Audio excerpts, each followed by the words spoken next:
პრეზიდენტის ადმინისტრაციამ სოციალურად დაუცველდა მზრუნველობა მოკლებულ ბავშვებს პრეზიდენტის სახელით დღეს საახალწლო საჩუქრები გადასცა.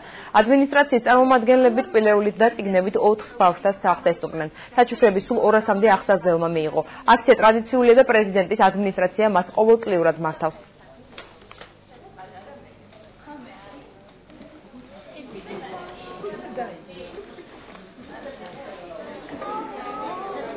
დღევანდელი დღეს არის ალბათ ამისი კიდე ერთხელ ხაზგასმა, რომ ეს ბავშვები ახსოვთ ქვეყანაში, ახსოვს მთავრობას და ახსოვს პრეზიდენტს.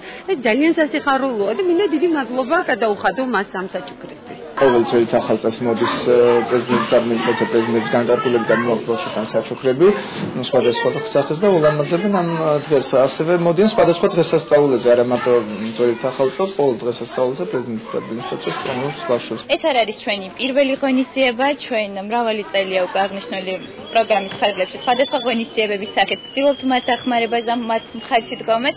დღეს კი ჩვენ დილას უკვე ვესტუმრეთ SOS ბავშვთა სოფელს, ამჟამად ვიმყოფებით როგორც გითხარით ADC სტუდიაში და აქედან ღონისძიება გაგრძელდება მომავლის გზასა და მშობელთა ხიდში.